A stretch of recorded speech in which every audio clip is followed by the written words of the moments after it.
আগৰ ভিডিঅ'ত আপোনালোকক দেখাইছিলোঁ যে ইলেকশ্যন কেনেকৈ গৈছিলে আমাৰ ল কলেজৰ আৰু আজি মই আপোনালোকক দেখাম ইলেকশ্যন কোনে কোনে জিকিলে আৰু কোনে কোনে হাৰিলে চৰি হাৰাৰ কথাটো নকওঁ জিকাৰ কথাৰে ক'ম বাৰু তো নমস্কাৰ আজি আপোনালোকক দেখাম বাৰু যে আমাৰ ল কলেজৰ আজি যিহেতু ইলেকশ্যনৰ ৰিজাল্ট দিলে মানে সেইদিনা যিদিনা ইলেকশ্যন হৈছিল সেইদিনা ৰিজাল্টটো দি দিলে কিন্তু ইলেকশ্যনত কোনে কোনে জিকিলে আৰু কোনটো পদ কোনে কোনে পালে তো বলক ইয়াৰ পৰা আৰম্ভ কৰোঁ প্ৰথমে এয়া হৈছে কাইনাত বা আৰু এয়া হৈছে আমাৰ মেঘনা বা ইহঁতে এজন মেঘনা হৈছে কালচাৰৰ আৰু সেইটো কাইনাত হৈছে ছ'চিয়েল ছাৰ্ভিচ আৰু লগতে ইয়াতে ফটকা ফুৰাইছে আমি ইয়াতে পূৰা এনজয় কৰিছোঁ আৰু লগতে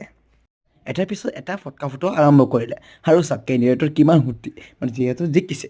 আৰু বা কিমান আৰু এনজয় আমি আৰু এয়া হৈছে জাফৰদা মানে জাফৰদা হৈছে আপোনাৰ ভাইচ প্ৰেচিডেণ্ট আৰু এয়া হৈছে আমাৰ সঞ্জীৱন হৈছে প্ৰেচিডেণ্ট আৰু এয়া হৈছে শ্বহীদুল দা মানে আমাৰ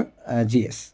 তো চবেই ইয়াত কেণ্ডিডেট চবকে ফটো তুলিলে আৰু চবৰ লগতে মিলি জুলি সকলোৱে আনন্দ কৰে একেলগে ফূৰ্তি কৰিলে আৰু আমিও লগতে য'ত চান্স পাইছোঁ তাকেই আৰু আমি য'ত পাইছোঁ তাকেই ফটো তুলিছোঁ আৰু চবকে এনেকৈ দেখাবলৈ আৰু পৰা অকণমান বিচাৰিছোঁ আৰু চবকে ময়ো ফটো তুলিছোঁ সাজিত মই আৰু মোৰ লগৰ চবকে একদম থিয় পেলাই চব ফূৰ্তি একদম চব কেণ্ডিডেটৰ লগত এনেকৈ ফটো তুলিছোঁ